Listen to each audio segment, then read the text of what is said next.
Que mon Dieu vous bénisse. Toutes les fois que vous vous trouverez, faites ceci en mémoire de moi. Ça fait 2 semaines, c'est la 3e semaine aujourd'hui, où nous sommes en train de parler de la nourriture. Nous sommes en train de partager la nourriture que le Seigneur nous a apportée, qui s'appelle « Distingué par la faveur ». Et la fois passée, nous avons parlé des éléments qui peuvent constituer des barrières à la distinction de la faveur de Dieu. Nous avons dit que parmi ces obstacles, il y avait l'intimidation, il y avait l'incrédulité, la vie dans le passé, le raisonnement, les calculs, le compromis, l'abandon, la désobéissance, l'impudicité, tenter Dieu, le murmure et tout le reste.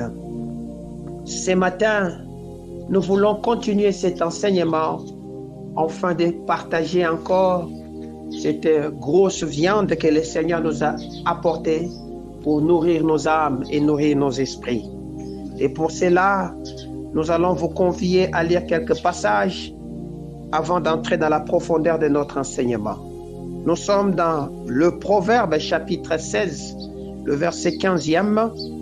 La Bible me dit: la sérénité du visage du roi donne la vie, et sa faveur est comme une pluie du printemps. Alléluia. Nous lisons encore Matthieu chapitre 2, le verset 1. Voici ce que la parole du Seigneur me dit dans la version Louis II 1910. Amen. Jésus étant né en Bethléem en Judée au temps du roi Hérode, voici des mages d'Orient arrivèrent à Jérusalem. Alléluia. Voici les mages d'Orient arrivèrent à Jérusalem. Nous finissons avec notre texte de base qui est Jérémie chapitre 24, le verset 4 jusqu'au verset 7e dans la même version au nom de Jésus-Christ. La parole de l'Éternel me fit adresser en ces mots: ainsi parle l'Éternel, le Dieu d'Israël. Comme tu distingues ces bonnes figues, ainsi je distinguerai pour leur être favorable les captifs de Juda, que j'ai envoyés de ces lieux dans le pays des Chaldées. Je les regarderai d'un œil favorable, et je les ramènerai dans ces pays. Je les établirai et ne les détruira plus. Je les planterai et ne les arrachera plus. Je leur donnerai un cœur pour qu'ils connaissent que je suis l'Éternel. Ils seront mon peuple, je serai leur Dieu, s'ils reviennent à moi de tout leur cœur. Alléluia. Que mon Dieu vous bénisse. Bien-aimés, nous avons dit que les intimidations peuvent amener quelqu'un à perdre la faveur de Dieu quand celui-ci cédera à cette intimidation-là. Alors, ce matin, nous voulons parler de quelque chose de favorable que le Seigneur venait de me donner pendant que nous étions en train d'adorer. Nous disons la pluie du printemps. Alléluia. Lorsque celui qui écrit le proverbe est en train d'écrire, il dit: la faveur de notre Dieu est comme la pluie du printemps. Je ne sais pas pourquoi il a comparé cela seulement à la pluie du printemps. Et pendant ces messages, vous allez comprendre pourquoi la pluie du printemps et pourquoi il a voulu seulement que ce soit comme la pluie du printemps. C'est évidemment parce qu'il y a différentes sortes de pluies. Il y a des abondantes pluies, il y a des douces pluies, il y a des pluies destructeurs, il y a des pluies qui viennent arroser pour amener la vie. Je ne sais pas quel temps tu es en train de vivre dans ta destinée alors que nous sommes en train d'avancer petit à petit. Je ne sais pas quel temps tu es en train de vivre. Bien-aimés, vous devez savoir que la pluie du printemps, qui est cette pluie qu'on était en train de lire avec vous ici, c'est une douce pluie. C'est une légère pluie qui est différente de la pluie d'hiver, car la pluie d'hiver amène la destruction. Elle arrose avec une abondante pluie. Elle ne permet pas à la plante de vivre. La pluie de printemps, c'est cette pluie qui amène et la vie chez l'homme et la vie chez la plante. Alléluia. C'est une période de renouvellement. C'est une période de croissance. C'est une période où la nature bénéficie d'une bonne pluie, d'une bonne eau, et où l'homme aussi bénéficie de la bonne eau. Au temps d'Israël, on faisait des réserves d'eau pendant ce temps parce que cette eau-là, elle était une bonne eau. Alléluia. Au temps d'Israël, on gardait de l'eau parce que lorsque la sécheresse devait venir, on devait avoir des stocks d'eau. Et les stocks d'eau favorables venaient pendant le temps du printemps. Le Seigneur déclare ce matin en disant que sa faveur est comme la pluie du printemps, où elle apporte dans la vie de quelqu'un, où elle veut que cette personne puisse stocker, où elle veut que cette personne puisse croître, où elle veut que cette personne puisse connaître ce qu'on appelle le renouveau. Voilà pourquoi elle a amené cette pluie durant la période d'août, qui symbolise le 8e mois, qui est le mois du renouveau, qui est le mois des nouveaux commencements, qui est un mois qui commence un nouveau cycle. Alléluia. Mais qu'est-ce qu'apporte la pluie du printemps? La pluie du printemps apporte ce qu'on appelle la régénération. Alléluia. La régénération de ton corps et la régénération de ton esprit. La pluie du printemps apporte ce qu'on appelle des réserves et des quantités d'eau vivable. Alléluia. La pluie du printemps apporte ce qu'on appelle l'équilibre dans la nature et l'équilibre dans l'homme. La pluie du printemps apporte ce qu'on appelle le rafraîchissement de l'air. Alléluia. Voilà pourquoi, Paul connaissant ces choses, il dit: convertissez-vous afin que des temps de rafraîchissement arrivent. C'est comme ça. Lorsque nous lisons dans le livre de Matthieu chapitre 2 au verset 1er, la Bible me dit, quand Jésus étant né à Bethléem, le mage venait de l'Orient parce qu'il voyait un nouveau temps commencer. Et ce temps, c'était le temps de rafraîchissement. Ils ont suivi parce que les nuages qui étaient pendant ce temps, c'était des nuages qui formaient des nuages de pluie, de douceur et de pluie d'abondance. Alléluia. Je dis encore que la pluie du printemps apporte ce qu'on appelle l'inspiration et le bien-être. Donc, c'est un moment où la faveur de Dieu va te localiser avec de bonnes idées. Alléluia. C'est un moment où la faveur de Dieu va t'amener de bonnes pensées. Alléluia. C'est un moment où la faveur de Dieu amène le renouvellement de ton esprit. Voilà pourquoi on dit: ne vous conformez pas au siècle présent, soyez renouvelés afin de savoir distinguer ce qui est bon du mal. Alléluia. Pourquoi? Parce que cette pluie-là, c'est comme une rosée, c'est comme une pluie qui vient nettoyer l'homme intérieur afin de le faire voir ce que Dieu avait prévu pour lui, afin de le permettre à lire dans la pensée créatrice du Seigneur. Parce que souvenez-vous, je vous ai dit, la bénédiction n'est pas à chercher parce que tu l'as. Alléluia. La bénédiction n'est pas à poursuivre parce que tu marches avec. La bénédiction n'est pas à se battre parce que tu l'as. Et je dis qu'on ne peut pas combattre la bénédiction avec la force physique parce que la bénédiction est une parole qui est une parole indestructible. Mais l'homme doit connaître cette bénédiction. L'homme doit avoir la connaissance de cette bénédiction parce que ce n'est qu'une parole. Évidemment, il peut arriver des temps où la poussière viendra inonder ta pensée et te permettre d'étouffer la lecture de ce qu'on appelle, pour que tu ne parviennes pas à lire dans ta pensée ce que Dieu avait inscrit, afin que tu t'y conformes et que tu y travailles. Voilà pourquoi tu as besoin de cette pluie. On dit que la faveur est comme la pluie du printemps. Alléluia.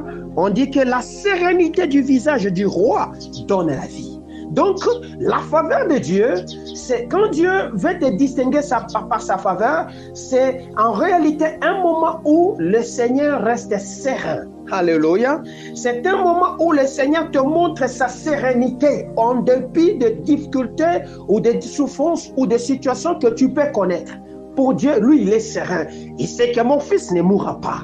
Il sait que mon fils ne sera pas détruit. Il sait que mon fils va franchir cette limite. Voilà pourquoi, au-delà de ce que Joseph pouvait connaître, le Seigneur était serein. Malgré qu'on pouvait le jeter dans le trou, le Seigneur était serein. Malgré qu'on pouvait le vendre chez les Madianites, le Seigneur était serein. Lorsqu'on l'accusait, le Seigneur était serein. Se retrouvant en prison, le Seigneur était serein.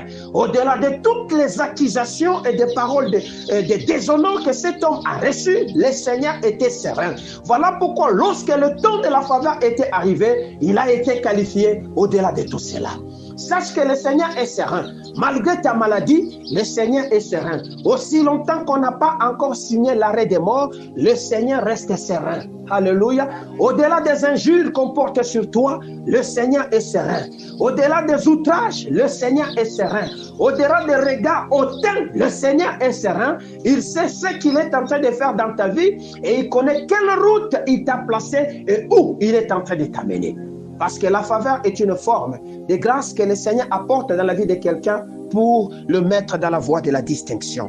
Voilà pourquoi il est écrit donc dans ces passages la sérénité du visage du roi. Mais quel est ce roi? Ce roi, c'est notre Seigneur. Ce roi, c'est notre Christ. C'est lui qui siège sur la destinée. Ta destinée, c'est le Christ. Il est serein. Il est serein. C'est toi qui t'agites et tu penses que tu vas mourir. C'est toi qui penses que ta situation là va t'amener dans la destruction. Pour Dieu, il est calme. Écoutez, lorsque le Seigneur Jésus dit aux apôtres, allons de l'autre côté, cette nuit-là, une grosse tempête s'éleva. Le Seigneur Jésus-Christ est resté serein. Il y avait une pluie qui agitait la barque. Le Seigneur Jésus-Christ est resté serein. Ce sont les autres qui étaient en train de faire quoi? De s'agiter. Oh, que nous dit la loi? La loi nous dit, tel qu'il est, c'est tel que nous devrions être. Est-ce que ton visage montre encore la sérénité ou ton visage est en train de montrer des inquiétudes, la peur, le doute? Alléluia. Or, ces éléments bloquent ce qu'on appelle la faveur de notre Dieu. Nous devions avoir le visage comme le visage de notre Dieu. Parce que lorsque le visage d'un homme est serein, la vie coule. Alléluia. Or, derrière la vie en réalité, c'est un ensemble de faveurs que le Seigneur apporte dans la vie de quelqu'un. Alléluia. C'est un ensemble de faveurs que le Seigneur met dans la destinée de quelqu'un, dans l'existence de quelqu'un et qu'il accomplit. En bref, c'est ce que je peux définir comme vie aujourd'hui. Alléluia. Il dit alors, et sa faveur est comme une pluie de printemps. Je suis géologue de formation. Je connais la notion de la pluie, tant soit peu. Dans le cycle et le bilan de l'eau, ou le bilan hydraulique. Alléluia. Comment se forme la pluie? Je connais un peu cette notion là-bas.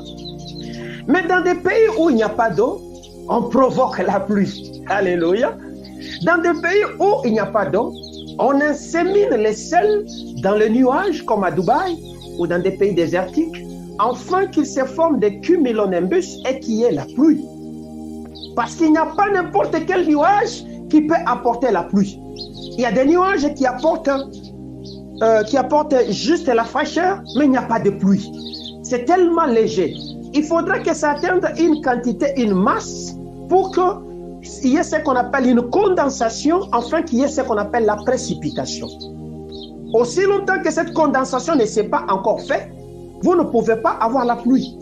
L'homme a compris qu'on peut fabriquer, on peut provoquer la pluie en inséminant dans ce qu'il y a comme nuage, ce qu'on appelle des sels qui vont coaguler l'air afin de les condenser pour provoquer tant soit peu la pluie, afin qu'on ait de la fraîcheur. Ça, c'est l'homme. Alléluia.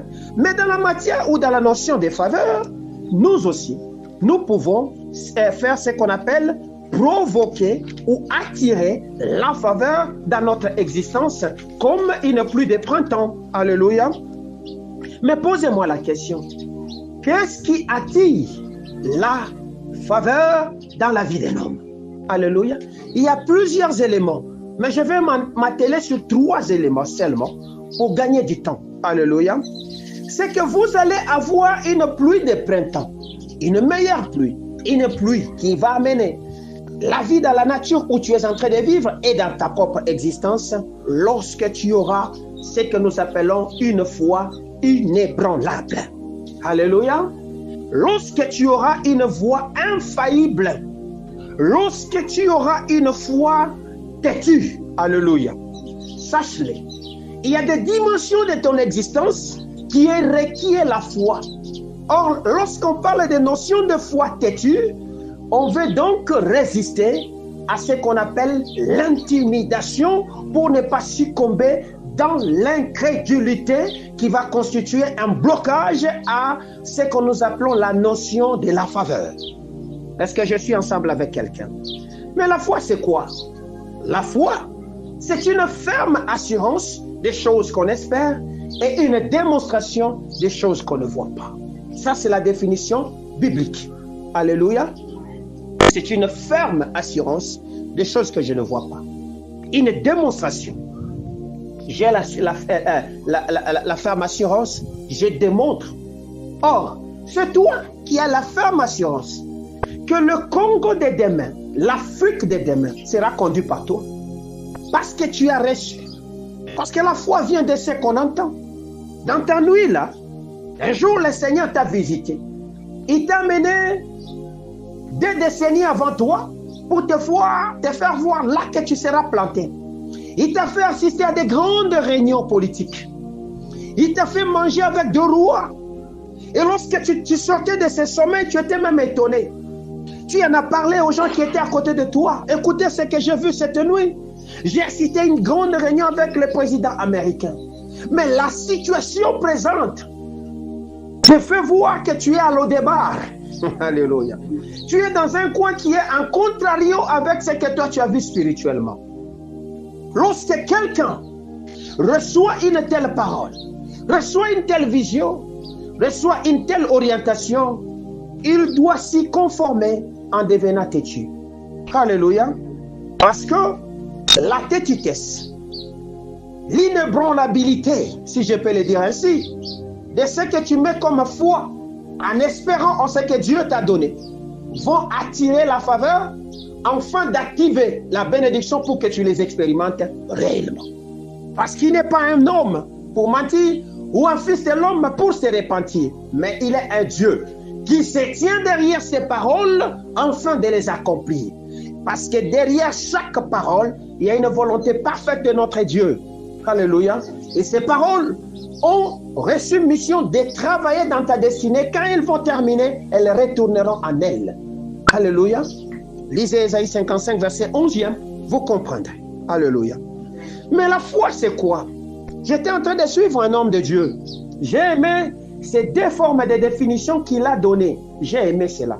Cet homme de Dieu me dit ceci.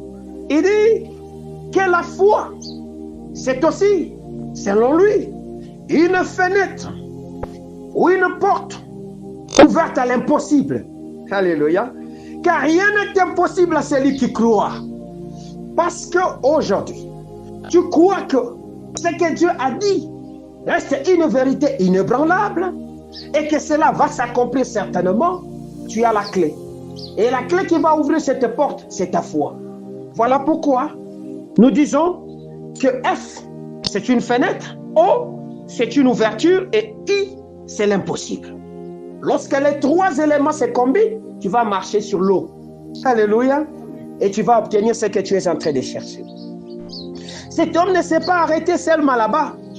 Il dit que la foi, c'est aussi le fondement des choses inébranlables.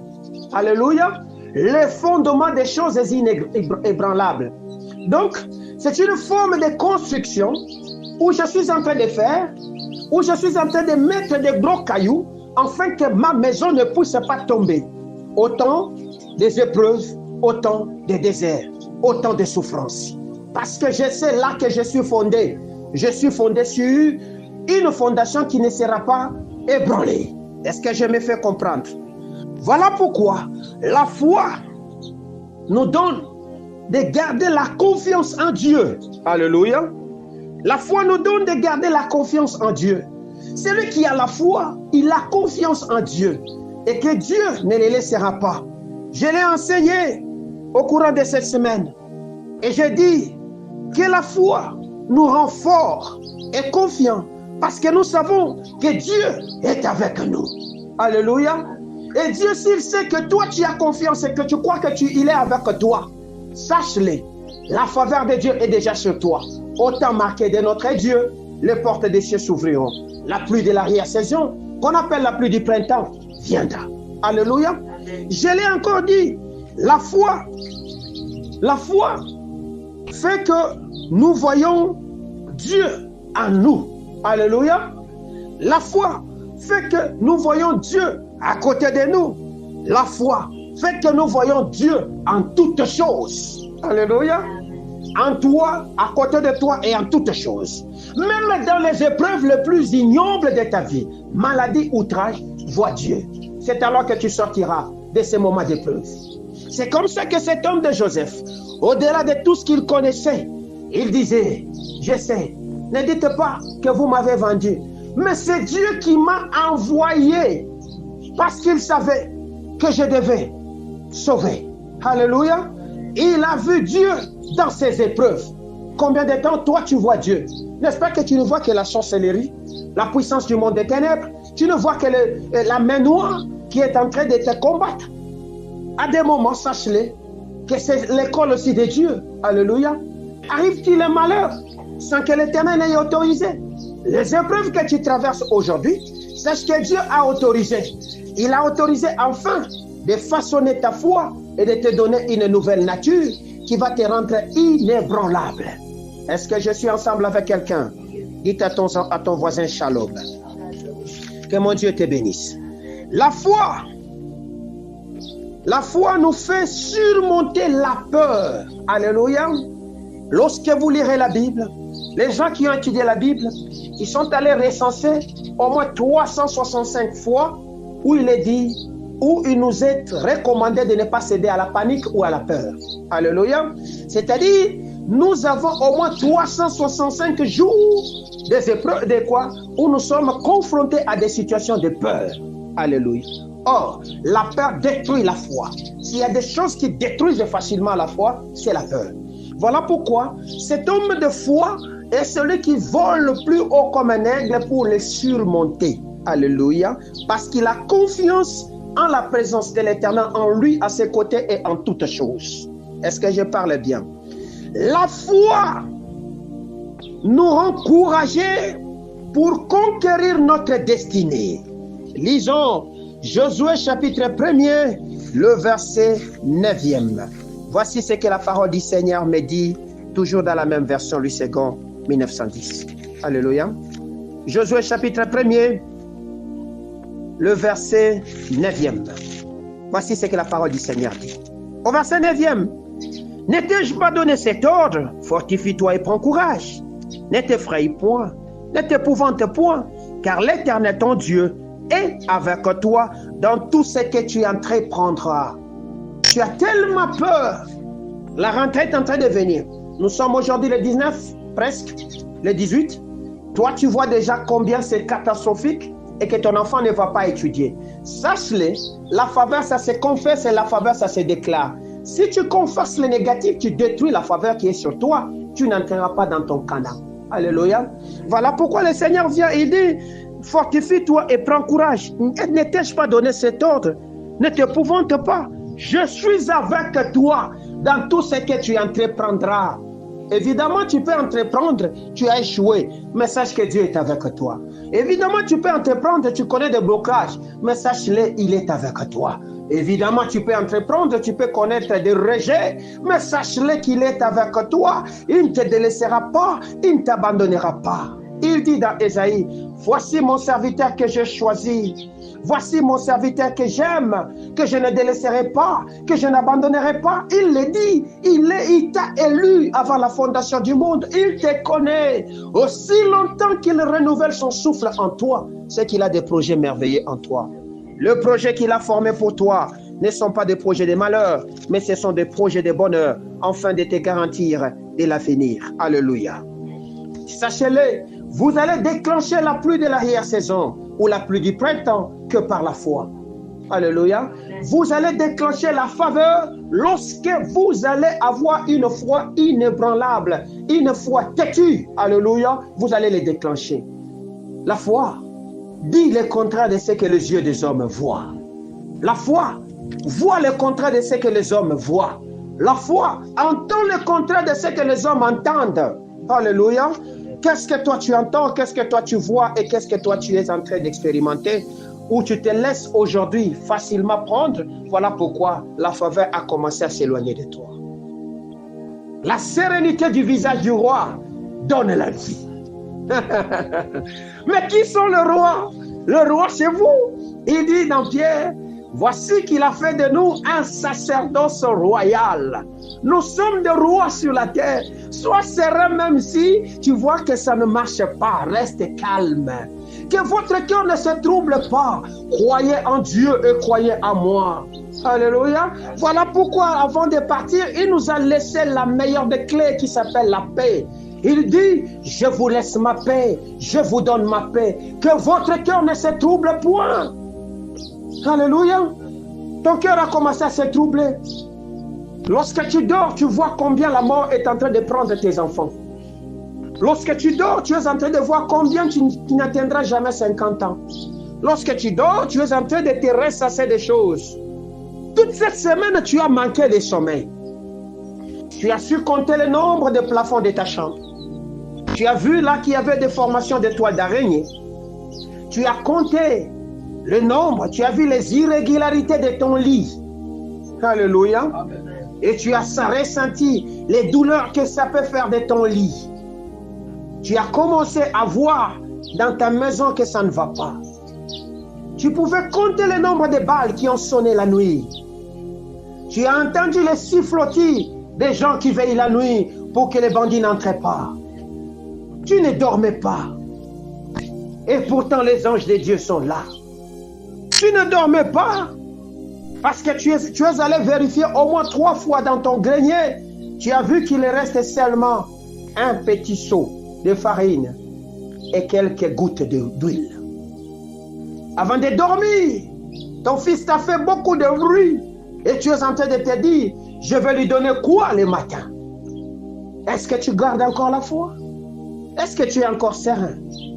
Est-ce que tu as la paix de Dieu en toi?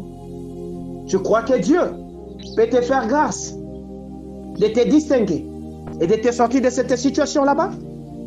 La foi qu'avaient fait expérimenter nos pères était cette foi qui voyait dans les choses divines et qui prenait dans les choses divines. Parce que nous sommes la semence divine et tout ce qui dépend de nous est totalement divin. Alléluia. Voilà pourquoi la foi prend dans ce qui est invisible et les amène dans ce qui est visible. Alléluia. Nos pères ont su garder la foi et parce qu'ils avaient la foi, ils ont regardé non pas aux circonstances actuelles, mais ils ont regardé à ce que Dieu était capable de faire. Voilà pourquoi, en leur temps, les différentes épreuves étaient considérées comme des champs de bataille où ils remportaient la victoire. Alléluia. Que mon Dieu vous bénisse. Lorsque vous lisez Nombre, chapitre 30, vous verrez que Moïse est en train d'envoyer des hommes de guerre avec des tambourins, des sifflotis, des choses sur les champs de bataille. Est-ce que c'est la foi ou bien c'est je ne sais pas quoi? Il les envoie, ils sont en train d'aller combattre, mais il est en train de dire, dites aux hommes d'amener les tambourins, les ceci sur les champs de bataille. Alléluia. La deuxième des choses qui attire la faveur dans l'existence d'un homme et qui fait que tu puisses expérimenter des miracles inattendus, c'est la louange agressive. Alléluia. La louange agressive. Voilà pourquoi cet homme de David, il connaissait ces miracles. Quand il traversait des moments difficiles, quand il écrivait le psaume 103, c'était des moments très difficiles de sa vie, il a pris la parole qui était dans son esprit. Il commence à commander à son âme. Il dit, toi mon âme, bénis l'Éternel. Pourquoi? Parce que la bataille se passe dans l'âme. L'âme de cet homme était dans l'agression.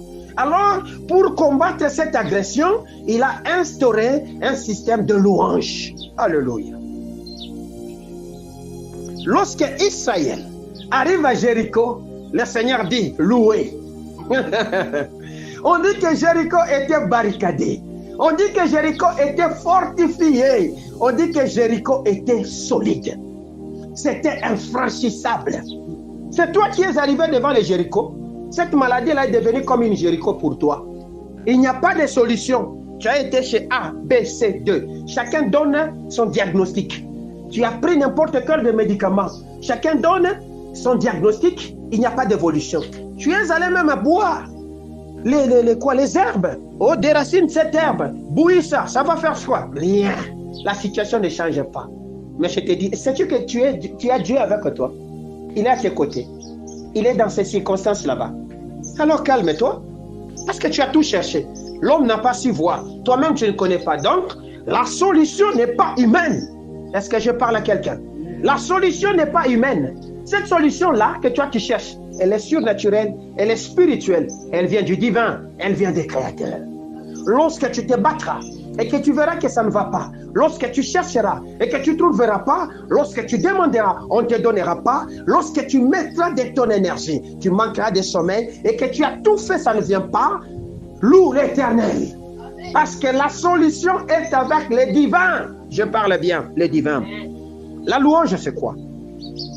La louange agressive ou la louange qui amène la pluie du printemps, c'est une louange qui émane de la profondeur de cœur, dans la plus profonde, dans la profondeur des ténèbres, des incertitudes, des doutes, des maladies et des circonstances catastrophiques. Vous comprenez? C'est cette louange-là que j'appelle agressive. Ce n'est pas la louange où on t'a donné, tu dis gloire à Dieu, tu commences à sautiller. Non.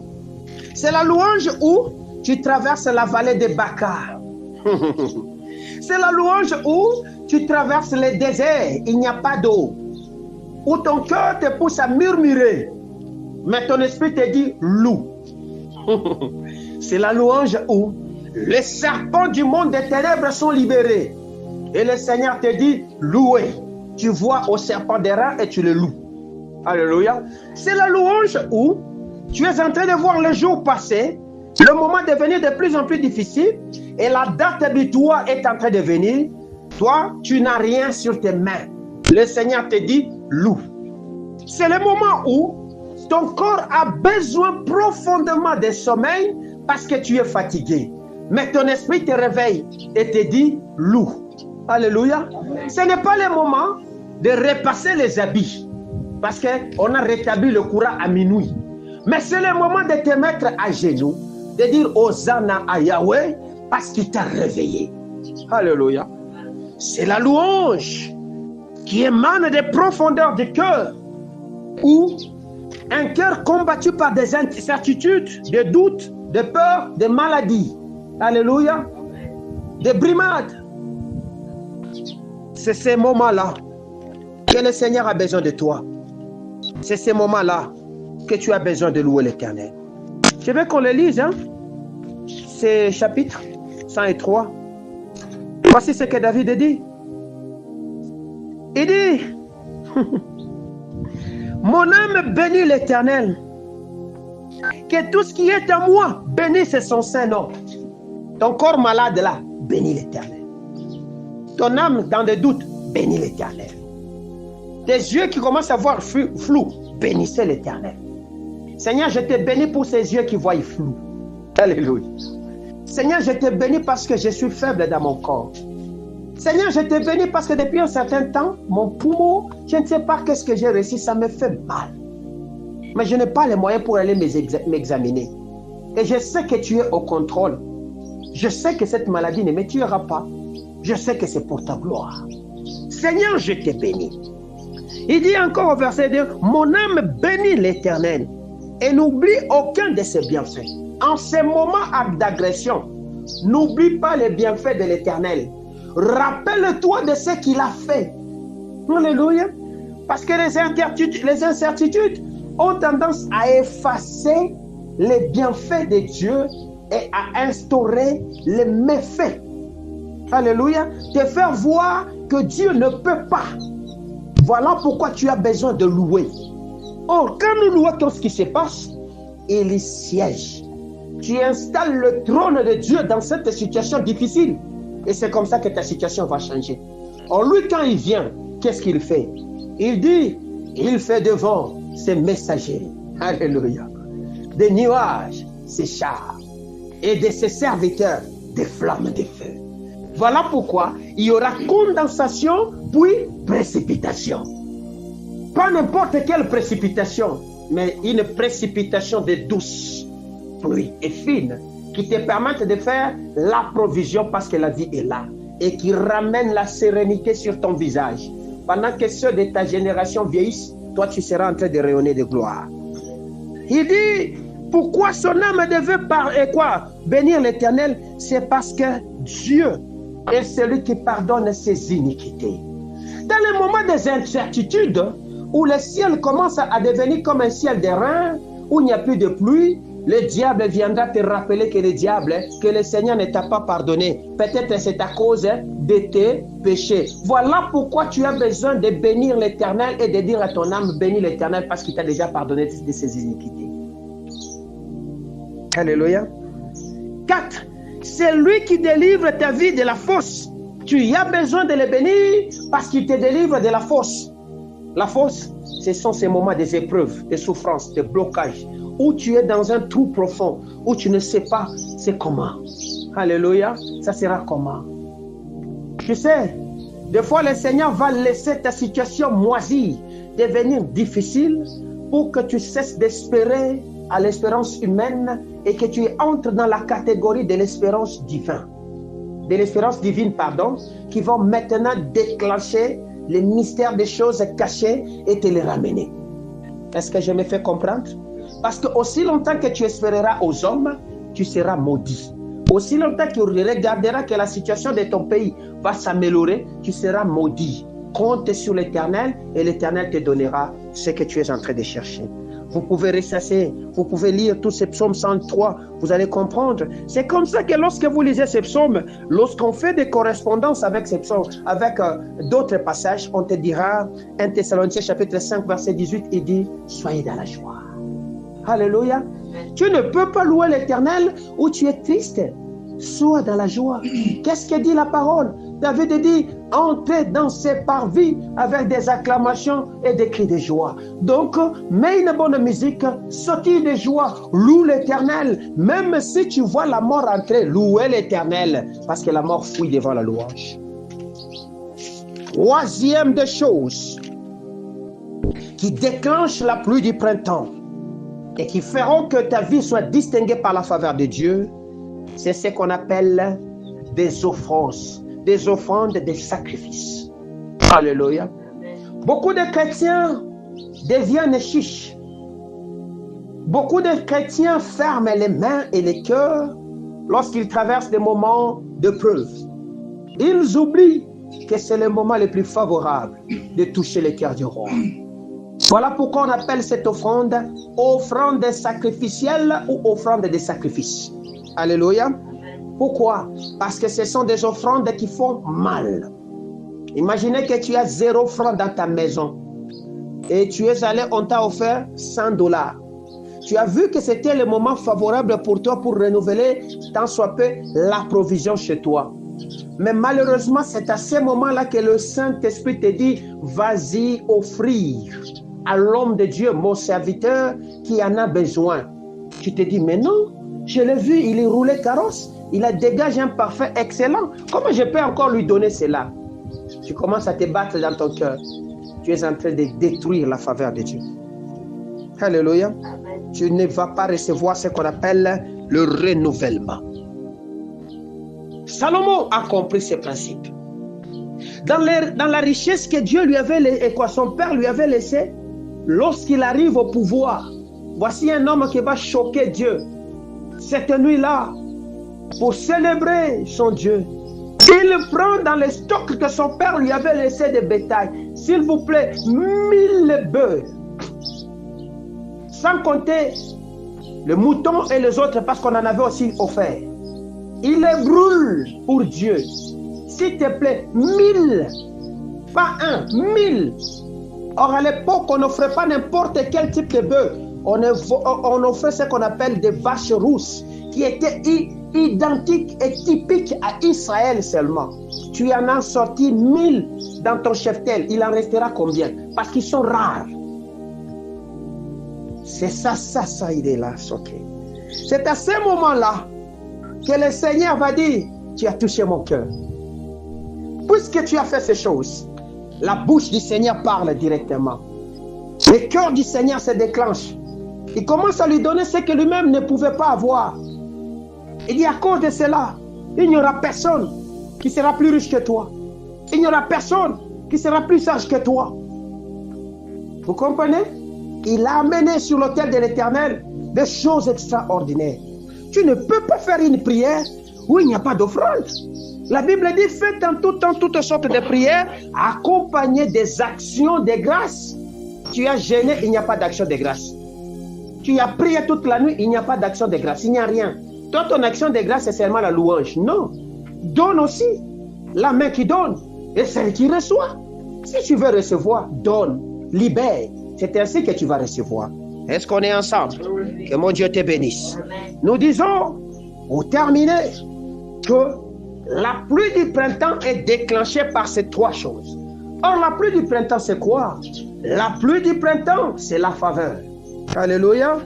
C'est comme ça qu'on l'a défini par Proverbe. Nous avons dit, elle est comme la faveur.